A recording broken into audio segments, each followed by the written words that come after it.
लोकसभा चुनाव 2024 से पहले यूपी की राजनीति काफी गरमाई हुई है। एक तो जाति जनगणना का सवाल लगातार हो रहा है और दूसरा देवरिया कांड से शासन प्रशासन पर सवाल खड़े हो रहे हैं। इन्हीं सब बातों को लेकर जब यूपी के डिप्टी सीएम केशव प्रसाद मौर्य से सवाल खड़ा किया गया तो उन्होंने सभी सवालों के बखूबी जवाब दिए। बता दें कि बिहार के बाद यूपी में जातिवार जनगणना की मांग को लेकर यूपी के डिप्टी सीएम केशव प्रसाद मौर्य ने विपक्षी दलों पर जमकर निशाना साधा है। डिप्टी सीएम केशव प्रसाद मौर्य ने कहा है कि विपक्ष जब सत्ता में था तो उसे पिछड़ों, अनुसूचित जाति, अनुसूचित जनजाति, दलित, नौजवान और किसान की याद नहीं आई।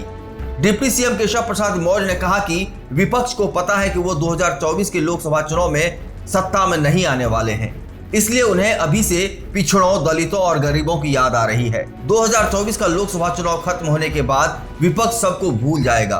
मांग है यूपी में तेज हो रही है। तमाम विपक्षी जो नेता हैं उन्होंने पत्र लिखे हैं सीएम को। देखिए, ये जितने भी विपक्षी हैं वह विपक्षियों की मांग केवल इसलिए है कि 2024 का चुनाव उनके सामने खड़ा है और उनको यह पता चल गया है कि 2024 भी वो चुनाव हार चुके हैं, केवल वोट पड़ना बाकी है। नरेंद्र मोदी जी का तीसरी बार प्रधानमंत्री के रूप में शपथ लेना बाकी है। इसलिए इस प्रकार का माहौल जब तक 2024 का चुनाव नहीं संपन्न हो जाएगा तब तक विपक्षियों को पिछड़ा वर्ग भी याद आएगा, अनुसूचित वर्ग भी याद आएगा, अनुसूचित जनजाति वर्ग भी याद आएगा, किसान भी याद आएगा, नौजवान भी याद आएगा, महिलाएं भी याद आएंगी।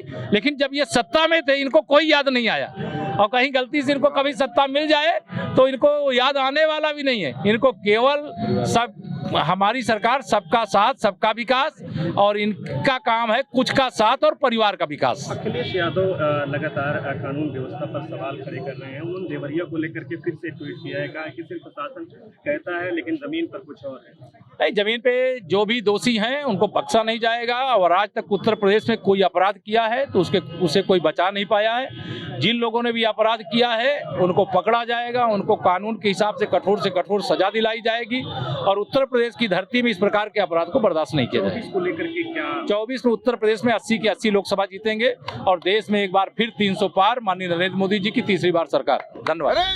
डिप्टी सीएम केशव प्रसाद मौर्य ने दावा किया है कि 2024 के लोकसभा चुनाव में नरेंद्र मोदी एक बार फिर से प्रधानमंत्री बनने जा रहे हैं, सिर्फ वोटिंग होना बाकी है।